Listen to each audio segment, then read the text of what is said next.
सही है, ठीक है। चलो, hello everyone, welcome back to channel. आज हम कॉस्ट अकाउंटिंग का पार्ट नंबर 2 देखने वाले हैं, जो हमने स्पेशली किसके लिए, KVS, NVS, DSSB, UP, TGT, PGT के लिए स्टार्ट किया हुआ है। आज हम उसका पार्ट नंबर 2 देखने वाले हैं, जिसमें हम देखेंगे क्या भाई, जॉब कॉस्टिंग देखेंगे। और हिंदी में जॉब कॉस्टिंग को क्या बोलते हैं, उपकार्य बोलते हैं। जॉब कॉस्टिंग को क्या बोलते हैं, उपकार्य बोलते हैं। यहां से एक क्वेश्चन आपके KVS, NVS और DSSB पिछली बार UP, PGT के एग्जाम में यहां से क्वेश्चन आया था। कैसे आया था अभी हम देखेंगे, कहां से क्वेश्चन पूछता है। ठीक है, चलिए स्टार्ट करते हैं। क्या करना भाई, आज हम पढ़ने वाले हैं job costing. Job costing, job costing क्या होता है, उपकार्य। उपकार्य का मतलब क्या होता है, इसका एक जॉब और दोनों साथ में पढ़ा जाता है, जिसे हम क्या बोलते हैं, समूह बोलते हैं। समूह को हम क्या बोलेंगे, बैच बोलेंगे। लेकिन मजे की बात यह है भाई कि बैच कॉस्टिंग आपके सिलेबस में कहीं नहीं है। किसी भी राज्य में आपका जो बैच वाला सेक्शन है वो आपको नहीं मिलने वाला है। मतलब कि क्या पढ़ना है, केवल पढ़ना है केवल आपको जॉब कॉस्टिंग। बड़े ही आसान शब्दों में हम सीखने का प्रयास करेंगे कि जॉब कॉस्टिंग होता क्या है। जॉब कॉस्टिंग को सीखने से पहले इसमें क्या होता है, इसके कुछ नाम और होते हैं, उसको जान लेते हैं कि जॉब कॉस्टिंग को, उपकार्य को किस नाम से और जानते हैं। पहला तो आप लोगों ने देख लिया, क्या, उपकार्य, आदेश, लागत या विधि कह लीजिए, लागत विधि या पद्धति कह लीजिए, कुछ भी कह लीजिए। दूसरा क्या होता है भाई, दूसरा होता है कि विशिष्ट। क्या हो जाएगा, विशिष्ट। आदेश लागत, आदेश विधि, आदेश विधि, ये हो गया। तीसरा हम देख लेते हैं भाई, उत्पादन। क्या था, उत्पादन। उत्पादन, आदेश, विधि। यहां से भी क्वेश्चन बन सकता है। हमसे क्वेश्चन कुछ और पूछ रहा है, आपको उपकार्य नहीं लिखा हुआ है, ये दोनों लिख दिया गया। विशिष्ट, उत्पादन, और क्या लिख दिया गया, विशिष्ट या उत्पादन लिख दिया गया है। हम उसी में कंफ्यूज हो जाएंगे, हमको कहां से क्वेश्चन पूछ लिया हम जान ही नहीं पा रहे भाई। इसलिए इसका नाम क्या है, इसके 2 नाम और हैं, 3 नाम, उपकार्य आदेश विधि, दूसरा विशिष्ट आदेश विधि, और तीसरा क्या है, उत्पादन आदेश विधि। यहां से क्वेश्चन बन सकता है। पहला पॉइंट क्लियर हुआ। पहले पॉइंट में क्या था कि भाई हमने देखा कि उपकार को किस नाम से और जानते। दूसरी बात भाई देखो, दूसरी बात क्या है, ये देखो, ये तो आपका पहला पॉइंट था। दूसरा पॉइंट हम ये देख रहे हैं कि इस जॉब कॉस्टिंग को हम कहां कहां यूज करते हैं, कहां इसका यूज हो सकता है, कहां प्रयोग करेंगे। क्वेश्चन भाई यहां से भी बनता है। जी बिल्कुल, मैं एकदम मेन पॉइंट से, जहां से आपके लिए क्वेश्चन बन सकता है, मैं वहां के पॉइंट को आपके सामने लेकर आ रहा हूं, ताकि आपको ज्यादा कुछ सर्च करने की जरूरत ना पड़े। इसलिए देखो, इसका कहां प्रयोग कर सकते हैं भाई, इसका प्रयोग हम कर सकते हैं प्रिंटिंग प्रेस में। प्रिंटिंग प्रेस में कैसे, देखते हैं अभी। दूसरा प्रयोग कहां हो सकता है कि भाई कोई कॉन्ट्रैक्टर होगा। कॉन्ट्रैक्टर, कौन सा कॉन्ट्रैक्टर हो सकता है, हो सकता है कि भाई वो क्या बनाने हो, घर बनाने वाला कॉन्ट्रैक्टर हो सकता है। तीसरा यूज इसका कहां हो सकता है कि भाई अगर से कोई प्रिंटिंग प्रेस हो गया, कॉन्ट्रैक्टर हो गया, भाई कोई मशीनरी रिपेयर करने वाला बंदा है, मशीनरी रिपेयरमेंट करने वाला बंदा है, तो यहां पर भी इसका यूज हो सकता है। ठीक है, तो इसके यूज प्रिंटिंग प्रेस में, कॉन्ट्रैक्ट में, और भाई देखो इसका यूज यहां क्यों हो रहा है, ये देखते हैं। यहां पर इसका यूज इसलिए हो रहा है क्योंकि उपकार्य जॉब कॉस्टिंग एक ऐसा कॉस्टिंग मेथड है जिसमें प्रत्येक कार्य अलग अलग किए जाते हैं। एक इकाई, एक उत्पादन जो किया जाएगा, एक काम जो किया जाएगा, वो दूसरे वाले से हमेशा क्या होगा, डिफरेंट होगा, एक नहीं होगा। इसलिए इस टाइप के जितने भी वर्क होंगे वहां पर जॉब कॉस्टिंग का यूज होता है।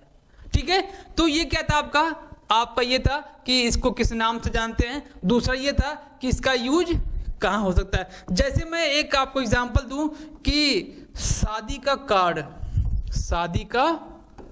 कार्ड अगर आपको छपवाना है तो क्या ये एक ही टाइप के शादी के कार्ड हो सकते हैं?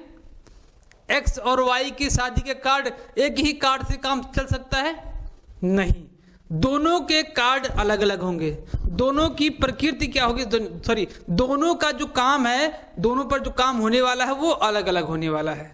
ठीक है, तो शादी का कार्ड इसका एक एग्जाम्पल है जिसमें यह पता चलता है कि भाई इसमें जो काम होने वाला है वो अलग अलग होगा। और मजे की बात एक और चीज यहाँ पर देखिए, इस जॉब कॉस्टिंग में जो भी काम किया जाएगा उसका जो नेचर होगा, प्रकृति होगा, वो अलग अलग होगा। अभी जब हम इसका पॉइंट पॉइंट देखेंगे तो यहाँ पर ये देखेंगे कि इसकी प्रकृति अलग होती है, इसका काम का जो समान रूप से नहीं होते हैं, और दूसरी बात ये सतत प्रकृति के नहीं होते हैं, मतलब कि ये लगातार कंटिन्यूअस चलने वाले कार्य नहीं होते हैं, ये रुक रुक कर चलने वाले कार्य होते हैं। कैसे, अभी देखते हैं। तो ये क्या था, अब इसके हम एक एक पॉइंट को देखते हैं। क्या कह रहा भाई, इसमें हम जॉब कॉस्टिंग के फंक्शन को देखते हैं कि जॉब कॉस्टिंग में कहां कहां से क्वेश्चन बन सकता है। तो पहला क्वेश्चन देखते हैं, पहला पॉइंट देखिए। पहला पॉइंट ये कह रहा कि मेरे भाई ये जो जॉब कॉस्टिंग होता है, जॉब कॉस्टिंग किसका पार्ट होता है? जॉब कॉस्टिंग कॉस्ट अकाउंटिंग का पार्ट होता है, का पार्ट होता है, का भाग होता है।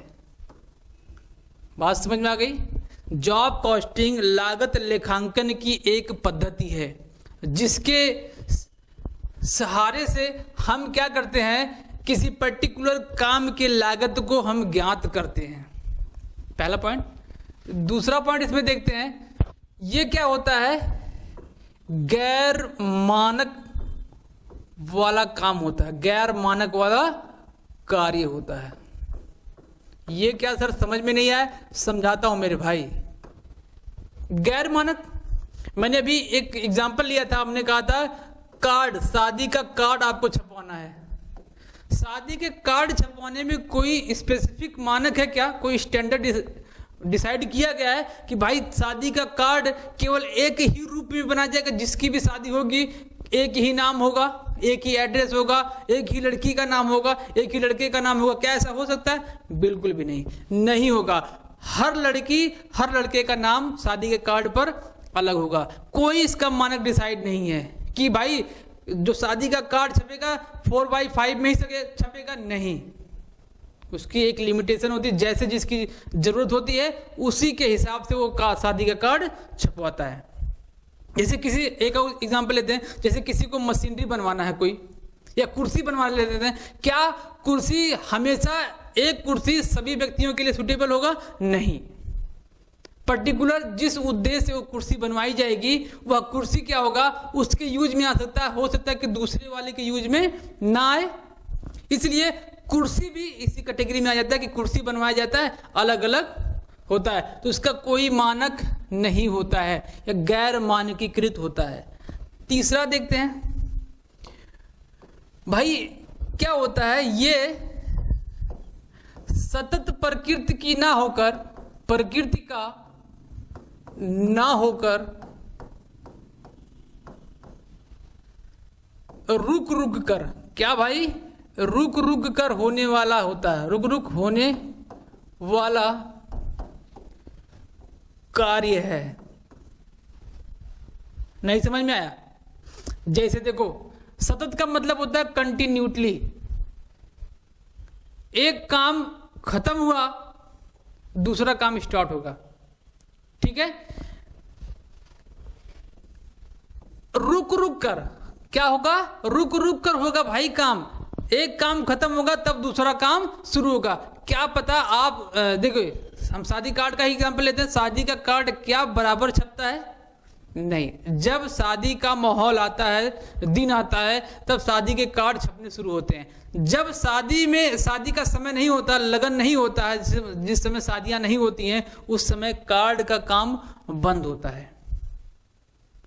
तो ये सतत प्रकृति नहीं होती है, क्या होती है? इसमें रुक रुक होने वाला कार्य होता है। तीसरा चौथा देखते हैं भाई, अगला पॉइंट देखते हैं। यह मेन पॉइंट, यह ग्राहक के आदेशानुसार, ग्राहक के आदेशानुसार तैयार किया जाता है, तैयार किया जाता है, ना कि स्टॉक में रखने के लिए, ना कि स्टॉक में रखने के लिए। कैसे कह रहा भाई? जब कोई ग्राहक हमको आदेश देगा तभी हम क्या करेंगे, कार्ड को छापेंगे, अदरवाइज हम कार्ड को छाप के अपने स्टॉक में नहीं रखेंगे। इसीलिए कहा गया है यह ग्राहक के आदेश के अनुसार बनाया जाता है। इसी के समकक्ष एक और एग्जाम्पल लेते हैं। क्या इसका पॉइंट अगला है? कह रहा है कि यह ग्राहक के आदेश के अनुसार, यह ग्राहक के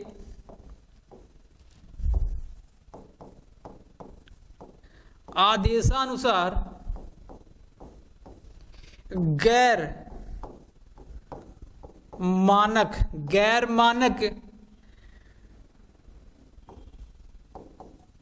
कार्य पूर्ण करता है तथा इसकी लागत की गणना करता है, तथा इसकी लागत की गणना करता है। एक पॉइंट और देख लीजिए, क्या कह रहा है कि यह ग्राहक के आदेश के अनुसार गैर मानकीकृत, मैंने अभी बताया ना, गैर मानक का मतलब इसमें कोई पर्टिकुलर कोई मानक डिसाइड नहीं होता कि इसी तरीके से काम होगा, जैसे ग्राहक बोलेगा उसी के अनुसार वह कार्य होगा। और उस कार्य को पूरा होने के बाद जॉब कॉस्टिंग हम इसीलिए पढ़ते हैं कि इसकी लागत को हम निकाल सकें। एक और पॉइंट देखते हैं, छठवां पॉइंट क्या कह रहा है? कह रहा है कि भाई जॉब कॉस्टिंग इसलिए भी बनाया जाता है, इसलिए भी हम पढ़ेंगे, क्यों? क्योंकि जो अधिक लाभदायकता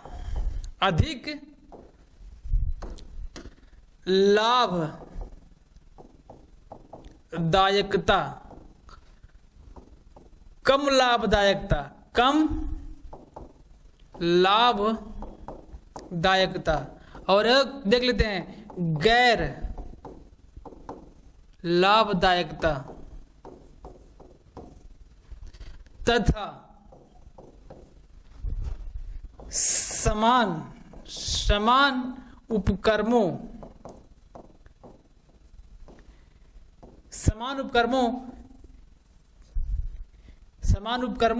में नई सेवाएं या वस्तुएं बनाने में सहायक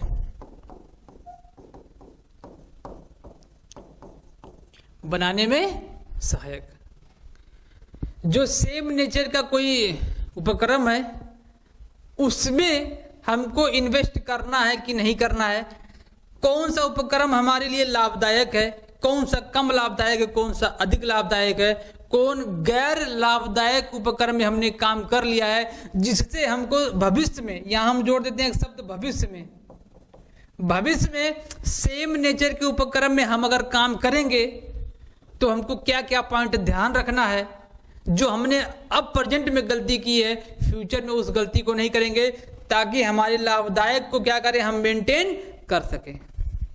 इसलिए जॉब कॉस्टिंग को पढ़ा जाता है। ठीक है, एक और पॉइंट देखते हैं, 7वां पॉइंट देख लेते हैं। इसमें क्या कह रहा है मेरे भाई, ये मूल्यांकन में भी क्या है, सहायक है। मूल्यांकन में सहायक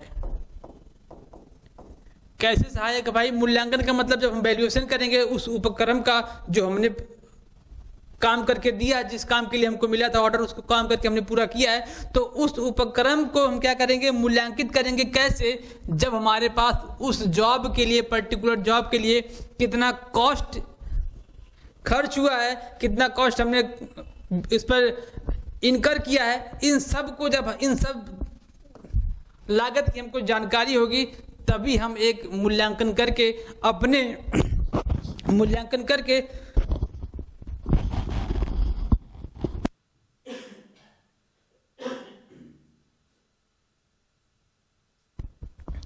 और हम उसका मूल्यांकन करके,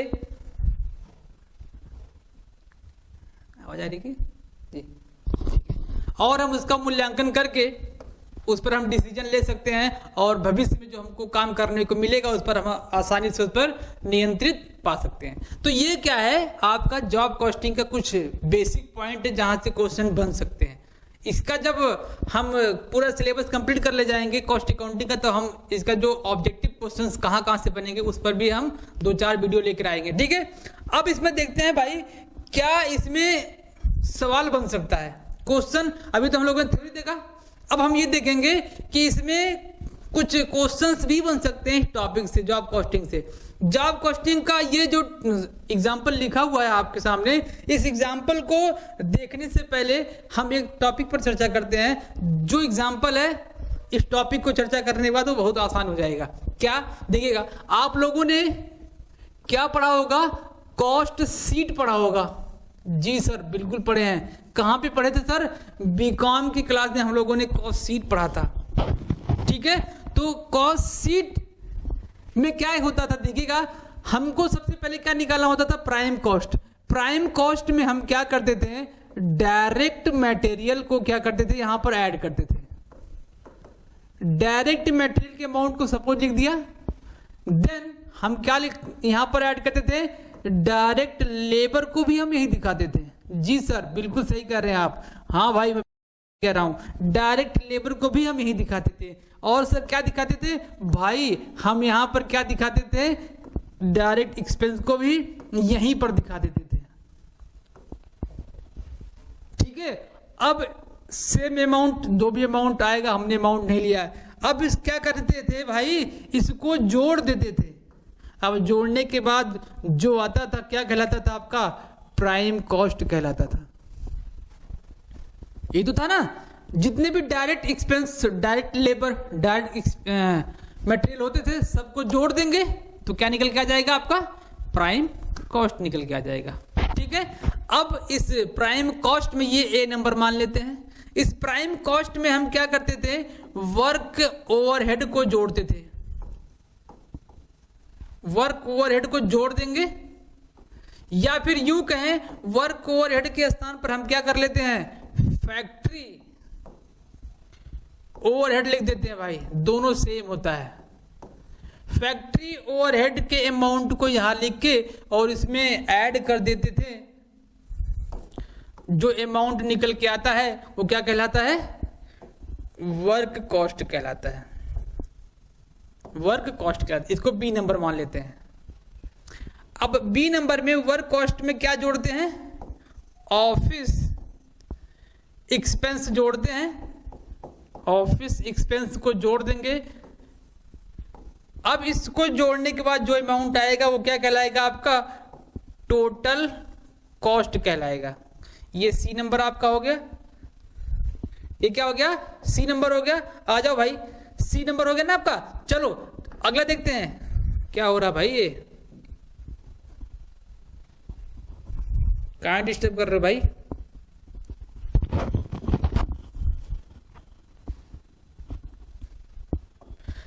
अब क्या करेंगे, टोटल कॉस्ट में हम ऐड करेंगे प्रॉफिट को। भाई ये तो दिख ही नहीं रहा है। टोटल प्रॉफिट में हम ऐड करेंगे प्रॉफिट को, और प्रॉफिट ऐड करते ही आपका बन जाएगा जॉब कॉस्ट बन जाएगा। कॉस्ट शीट में यही देखा। अब इसका नाम हम रख देंगे यहाँ पर स्टेटमेंट ऑफ या जॉब कॉस्ट शीट रख देंगे, या स्टेटमेंट ऑफ कॉस्ट शीट रख सकते हैं, जॉब कॉस्ट शीट इसको कह सकते हैं। तो ये आपका सिस्टम है। सिस्टम में क्या है, जितने भी डायरेक्ट एक्सपेंस, मटेरियल और लेबर आएंगे सबको जोड़ देंगे तो क्या बन जाएगा, प्राइम कॉस्ट। बड़ा ही आसान क्वेश्चन पूछता है, इतना सारा नहीं पूछेगा आपसे, लेकिन जब तक आपको सिस्टम नहीं पता होगा तब तक आप आसान क्वेश्चन को नहीं कर पाएंगे। अभी देखिए जो क्वेश्चन है वहां से मैं कितने क्वेश्चन निकालता हूं, वो जो पूरा सिस्टम है ये पूरा क्वेश्चन सॉल्व होगा वहां पर, लेकिन आपके पेपर में कैसे क्वेश्चन पूछेगा मैं वहां से बताऊंगा कैसे क्वेश्चन पूछेगा। अब देखिए एग्जाम्पल को देखते हैं हम। एग्जाम्पल क्या कर रहा है, एग्जाम्पल ये है भाई, एग्जाम्पल ये देखो है, आ जाओ। क्या कर रहा है, आपका डायरेक्ट मटेरियल दे रखा है, डायरेक्ट लेबर दिया है और डायरेक्ट एक्सपेंस दे रखा है। इसके बाद कह रहा है, ये देखिए पॉइंट, ये वाला पॉइंट, अब यहां से परसेंटेज शुरू होता है और परसेंटेज ही मेरे भाई आपके पेपर में पूछता है क्वेश्चन। परसेंटेज निकालना ही आपके पेपर में क्वेश्चन पूछा जाएगा। कैसे देखिएगा, इसके बाद कह रहा है कि फैक्ट्री ओवरहेड, मैंने बोला था ना कि फैक्ट्री ओवरहेड को वर्क कॉस्ट के नाम से भी जानते हैं, वर्क एक्सपेंस कह सकते हैं, वर्क ओवर हेड कह सकते हैं। फैक्ट्री ओवरहेड को वर्क ओवरहेड भी कह सकते हैं। बात समझ में आई ना। इसके बाद क्या दे रखा, office overhead 20% on work cost. अब ये जो फैक्ट्री कॉस्ट कह रहा था, ऑफ 50% किसका, डायरेक्ट लेबर का। और क्या कह रहा है कि 10% profit on supply, 10% profit on supply. कैसे निकलेगा, 1 by 1 देखते हैं हम लोग। आ जाओ क्वेश्चन को सॉल्व करते हैं। सबसे पहले मैंने बताया, सबसे पहले क्या लिखेंगे हम, jobs cost sheet. Job cost sheet में सबसे पहले हम लिखेंगे direct material, direct material amount कितना है, 4000। इसके बाद हम लिख देंगे डायरेक्ट लेबर 2000 एंड क्या लिखेंगे, डायरेक्ट एक्सपेंसेस। डायरेक्ट एक्सपेंसेस कितना है, 1000 है। सबको ऐड करेंगे तो 7000 शायद आएगा जी, 7000 आ जाएगा। और ये आपका क्या कहलाएगा भाई, ये आपका कहलाएगा प्राइम कॉस्ट। ठीक है, आपसे डायरेक्ट क्वेश्चन पूछ सकता कि निम्न क्वेश्चन में से बताइए इस क्वेश्चन में से कि प्राइम कॉस्ट कितना आएगा, एक क्वेश्चन आपका तैयार हो जाएगा। दूसरा देखते हैं, अब प्राइम कॉस्ट में हम ऐड क्या करेंगे, प्राइम कॉस्ट में कुछ नहीं ऐड करना भाई, जो आपका वर्क ओवरहेड होगा, वर्क ओवरहेड होगा उसको यहां पर दिखा देंगे और ऐड कर देंगे, आपका आंसर आ जाएगा। वर्क ओवरहेड यानी फैक्ट्री कॉस्ट कितना कह रहा है, फैक्ट्री कॉस्ट कह रहा है कि 50% ऑफ डायरेक्ट लेबर।